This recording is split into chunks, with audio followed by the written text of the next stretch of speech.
चलिए ब्रेक के बाद स्वागत है आपका। और चलिए अब आपको लिए चलते हैं दुनिया की सबसे लंबी टनल का उद्घाटन किया पीएम मोदी ने और अब संबोधित कर रहे हैं। सीधा लिए चलते हैं।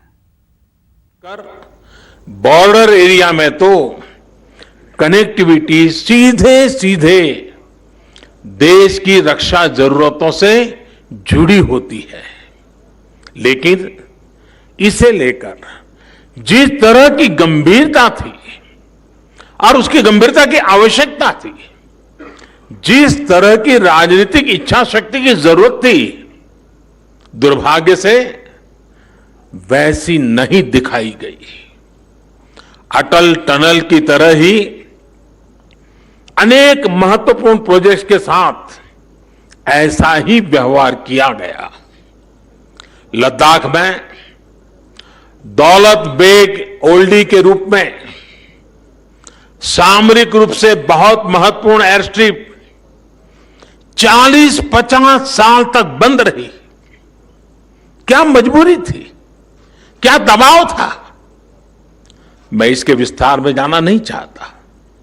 इसके बारे में बहुत कुछ कहा जा चुका है, बहुत कुछ लिखा जा चुका है, लेकिन सच्चाई यही है कि दौलत बेग ओल्डी की एयर स्ट्रिप वायुसेना ने अपने इरादों की वजह से शुरू हो पाई, उसमें राजनीतिक इच्छा शक्ति कहीं नजर नहीं आई। साथियों, मैं ऐसे दर्जनों प्रोजेक्ट गिना सकता हूं जो सामरिक दृष्टि से और सुविधा की दृष्टि से भले ही कितने भी महत्वपूर्ण रहे हो, लेकिन बरसों तक नजरअंदाज किए गए। मुझे याद है, मैं करीब 2 साल पहले अटल जी के जन्मदिन के अवसर पर असम में था। वहां पर भारत के सबसे लंबे रेल रोड ब्रिज बोगीबील पुल को देश को समर्पित करने का अवसर मुझे मिला था। ये पुल आज नॉर्थ ईस्ट और अरुणाचल प्रदेश से कनेक्टिविटी का। चलिए बुलेटिन में फिलहाल इतना ही। न्यूज 18 राजस्थान पर खबरों को देखने के लिए आप विजिट कर सकते हैं हमारी वेबसाइट news18rajasthan.com पर। भी दीजिए इजाजत। नमस्कार।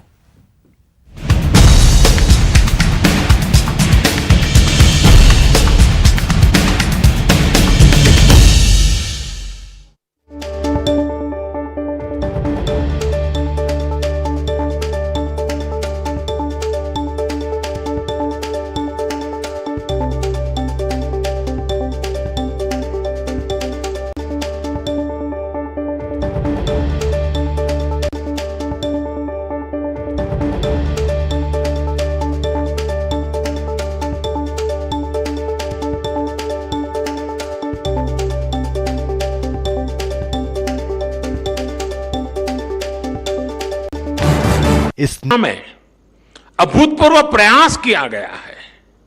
विशेष रूप से बॉर्डर इंफ्रास्ट्रक्चर के विकास के लिए पूरी ताकत लगा दी गई है।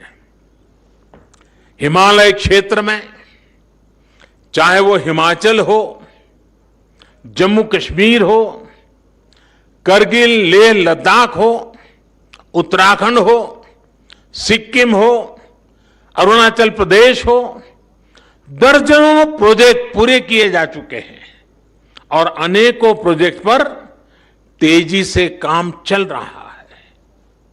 सड़क बनाने का काम हो, पुल बनाने का काम हो, सुरंग बनाने का काम हो, इतने बड़े स्तर पर देश में इन क्षेत्रों में पहले कभी काम नहीं हुआ।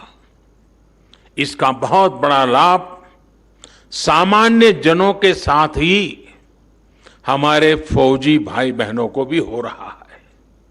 सर्दी के मौसम में उन तक रसद पहुंचाना हो, उनकी रक्षा से जुड़े साजो सामान हो, वो आसानी से पेट्रोलिंग कर सकें, इसके लिए सड़कों का जाल बिछाया जा रहा है। साथियों, देश की रक्षा जरूरतों, देश की रक्षा करने वालों की जरूरतों का ध्यान रखना, उनके हितों का ध्यान रखना हमारी सरकार की सर्वोच्च प्राथमिकता में से एक है। हिमाचल प्रदेश के हमारे भाइयों बहनों को आज भी याद है कि वन रैंक वन पेंशन को लेकर पहले की सरकारों का क्या बर्ताव था। 4 दशकों तक हमारे पूर्व फौजी भाइयों को सिर्फ वायदे ही किए गए, कागजों में सिर्फ 500 करोड़ रुपए दिखाकर ये लोग कहते थे कि वन रैंक वन पेंशन लागू करेंगे, लेकिन किया फिर भी नहीं। आज वन रैंक वन पेंशन का लाभ देश के लाखों पूर्व फौजियों को मिल रहा है। सिर्फ एरियर के तौर पर ही केंद्र सरकार ने लगभग 11,000 करोड़ रुपए पूर्व फौजियों को दिए हैं। हिमाचल प्रदेश के भी करीब करीब 1 लाख फौजी साथियों को इसका लाभ मिला है। हमारी सरकार के फैसले साक्षी हैं कि हमने जो फैसले किए वो हम लागू करके दिखाते हैं। देश हित से बड़ा, देश की रक्षा से बड़ा हमारे लिए और कुछ नहीं है।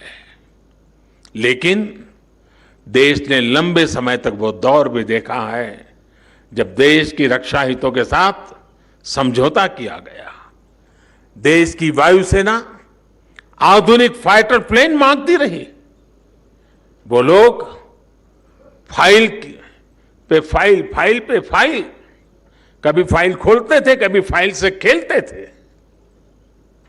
गोला बारूद हो, आधुनिक राइफलें हो, बुलेट प्रूफ जैकेट्स हो, कड़ाके की ठंड में काम आने वाले उपकरण और अन्य सामान हो, सब कुछ ताक पर रख दिया गया था। एक समय था जब हमारी ऑर्डिनेंस फैक्ट्रियों की ताकत अच्छों के होश उड़ा देती थी, लेकिन देश की ऑर्डिनेंस फैक्ट्रियों को अपने हाल पर छोड़ दिया गया। देश में स्वदेशी लड़ाकू विमानों, हेलीकॉप्टरों के लिए HAL जैसी विश्व स्तरीय संस्था बनाई गई, लेकिन उसे भी मजबूत करने पर उतना ध्यान नहीं दिया गया। बरसों तक सत्ता में बैठे लोगों के स्वार्थ ने हमारी सैन्य क्षमताओं को मजबूत